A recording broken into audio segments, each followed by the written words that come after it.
পাকিস্তানের হয়ে সবশেষ সিরিজে খেলতে পারেননি বাবর আজম, শাহিন আফ্রিদি, মোহাম্মদ রেজওয়ানরা। আসছে সাদা বলের সিরিজের আগে তাদেরকে গুরুত্বপূর্ণ এক বার্তা দিলেন দলটির নতুন প্রধান কোচ মাইক হেসন। লাহোরে জাতীয় দলের অনুশীলন ক্যাম্পে বাবর আজম ও শাহিন শাহ আফ্রিদিকে আশ্বস্ত করেছেন তিনি। পাক কোচ বাবরদের জানিয়েছেন, দলের পরিকল্পনায় তারা এখনও আছেন, কোনো ফরম্যাটের দরজাই তাদের জন্য বন্ধ হয়নি।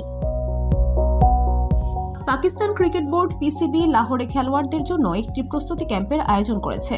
সেখানে কোচিং স্টাফদের সঙ্গে একাধিক বৈঠক হয়।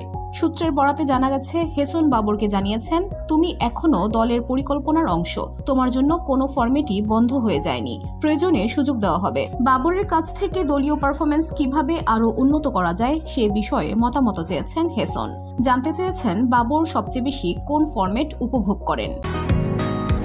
বসুন্ধরা, উত্তরা, বনশ্রী, কুড়িল ও বাড্ডা সহ রাজধানীর বিভিন্ন স্থানে অভিজাত ও অত্যাধুনিক মানের ফ্ল্যাট কেনার এক নির্ভরযোগ্য প্রতিষ্ঠান প্লেজেন্ট প্রপার্টিজ লিমিটেড। তাই আপনার স্বপ্নের আবাসনের জন্য আজই যোগাযোগ করুন।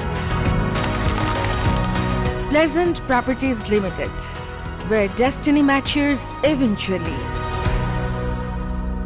শাহিন আফ্রিদির সঙ্গেও আলাদা বৈঠক করেন হেসন। বাবর আর শাহিন দুজনেই স্পষ্ট করে জানান, তারা লাল ও সাদা বল দুই সংস্করণে খেলার জন্য প্রস্তুত। তবে বাংলাদেশের বিপক্ষে 3 ম্যাচের টি-20 সিরিজে বাবর আজম ও মোহাম্মদ রেজওয়ানকে বিশ্রাম দেওয়া হতে পারে। টিম ম্যানেজমেন্ট মনে করছে, সদ্য শেষ হওয়া ঘরোয়া সিরিজে যারা সুযোগ পেয়েছেন তারা নিজেদের প্রমাণ করেছেন এবং তাদের আরও সুযোগ দেওয়া উচিত। তবে শাহিন শাহ আফ্রিদি ও সুফাইন মুকিমকে দলে রাখার সম্ভাবনা রয়েছে বলে জানায় সূত্র।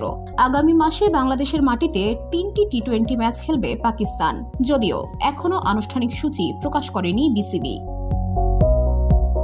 VOD Bangla news desk.